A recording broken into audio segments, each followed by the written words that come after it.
बच्चों, आज की कहानी है बूढ़ा गिद्ध और बिल्ली।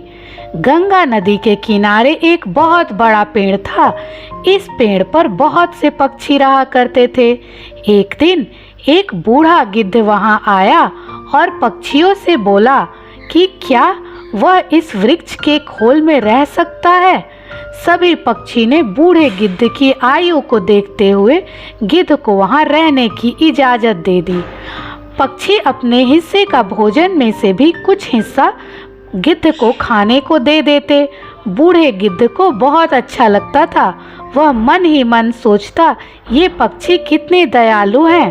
अतः जब ये अपने बच्चों के लिए भोजन की तलाश में जाया करेंगे तो मैं पीछे से इनके बच्चों की रक्षा किया करूँगा। उस दिन के बाद से गिद्ध ने उनके बच्चों की रक्षा करनी शुरू कर दी। सभी मिलकर हंसी खुशी रहने लगे। एक दिन एक बिल्ली वहां से गुजरी। उसने उस पेड़ पर नन्हे पक्षियों के चहचहाने की आवाज सुनी। उसने सोचा कि उसे यहाँ कुछ छोटे व ताजा पक्षियों के बच्चे खाने को मिल सकते हैं। उसे देखकर पक्षियों के नन्हे बच्चे डर के मारे जोर जोर से चिल्लाने लगे। बूढ़ा गिद्ध चिल्लाया, कौन है? बिल्ला ने सोचा कि यह थोड़ी युक्ति से काम लेना पड़ेगा। वह बोला, सुप्रभात श्रीमान, मैं बिल्ला हूँ। बूढ़ा गिद्ध बोला, यहाँ से चले जाओ वरना मैं तुम्हें खा जाऊंगा। बिल्ली बहुत चालाक थी। वह बोली, श्रीमान, मैं कुछ कहना चाहती हूँ, उसे सुन ले, फिर उसके बाद चाहे तो मुझे खा लेना। गिद्ध ने सोचा, क्यों ना उसकी बात सुन ली जाए। बिल्ली बोली, मैं गंगा नदी के तट पर रहती हूँ। मैं बहुत ही धार्मिक विचार रखती हूँ। मैं गंगा नदी में स्नान करके आपका आशीर्वाद लेने आई हूँ। गिद्ध बोला, मैं तुम पर कैसे विश्वास करूं? तुम मांस खाने वाली प्राणी हो और यहाँ नन्हे नन्हे पक्षी रहते हैं। जाओ, भाग जाओ यहाँ से।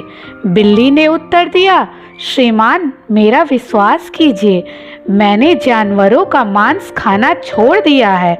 यहाँ गंगा नदी के किनारे चारों ओर हरियाली है और ढेर सारी हरी वनस्पति है।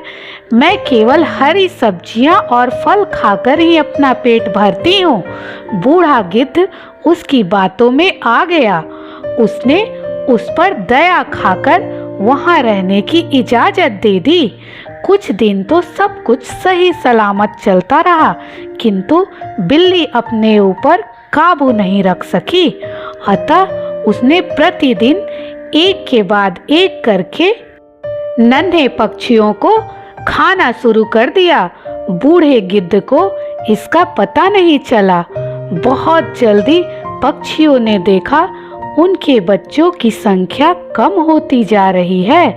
उन्हें चिंता सताने लगी तथा वे उन्हें यहाँ वहाँ ढूंढने लगे।